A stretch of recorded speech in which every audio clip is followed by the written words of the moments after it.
বিখ্যাত মার্কিন অভিনেতা হ্যারিসন ফোর্ডের এয়ারফোর্স ওয়ান বহু মানুষের প্রিয় সিনেমা।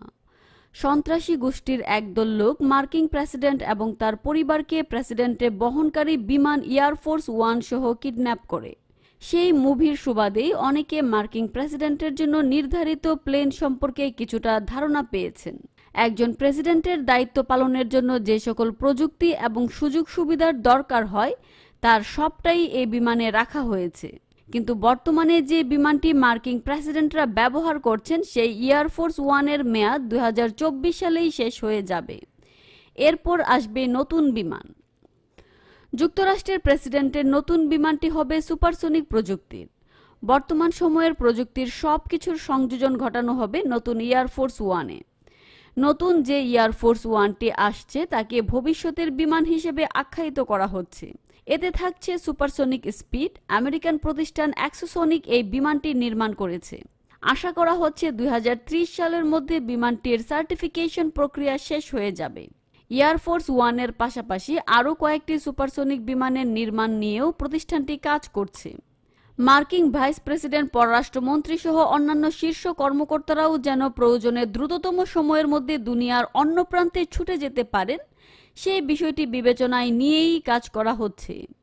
এর আগে গত বছর অ্যাক্সোসনিককে $1 মিলিয়ন একটি প্রস্তাব দেওয়া হয় যাতে তারা বিমানটির একটি প্রোটোটাইপ সংস্করণ নির্মাণ করতে পারে।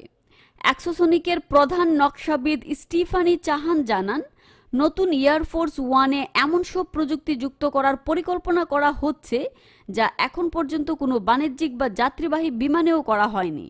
অ্যাক্সোসনিকের এই বিমানটি ম্যাচ 1.8 স্পিডে যাতায়াত করতে পারবে, অর্থাৎ প্রতি ঘন্টায় 1381 মাইল পথ পাড়ি দিতে পারবে।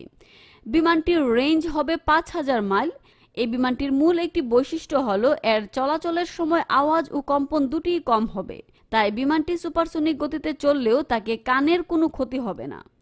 ভূমিতে থাকা কোনো স্থাপনারও কোনো সমস্যা হবে না।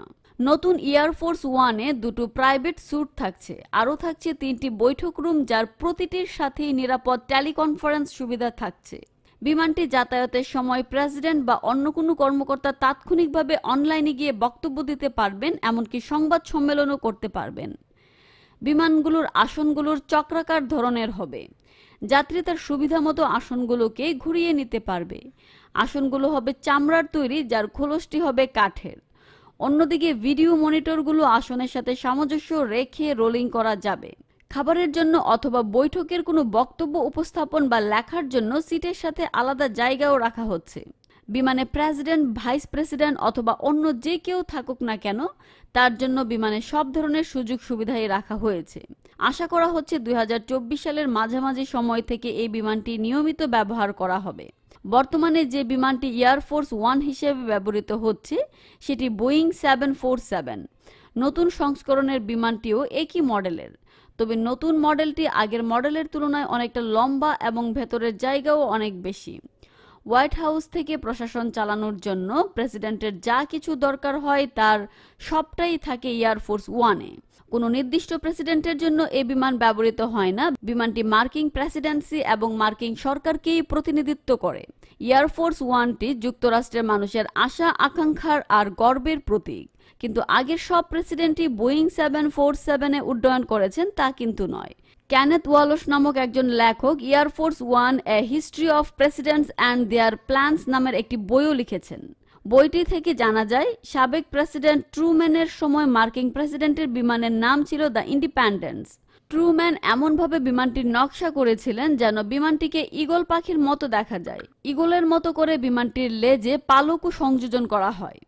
মার্কিন প্রেসিডেন্ট আইসেনহাওয়ার 4 ইঞ্জিন বিশিষ্ট একটি বোয়িং 707 ব্যবহার করেন। প্রেসিডেন্ট কেনেডির সময় এসে বিমানটিকে সাদা আর নীল রঙে সুশোভিত করা হয়। এখন অবধি মার্কিন প্রেসিডেন্টের বিমানে এই দুই রঙের আধিক্য দেখা যাচ্ছে। কেনেডির সময়ে প্রেসিডেন্টকে বহনকারী বিমানের নাম অনুকরণ করা হয় এয়ারফোর্স ওয়ান। বাংলাদেশ থেকে সম্প্রচারিত আইপি চ্যানেল পথিক টিভি, বিশ্বজুড়ে এক মানবতার কণ্ঠস্বর।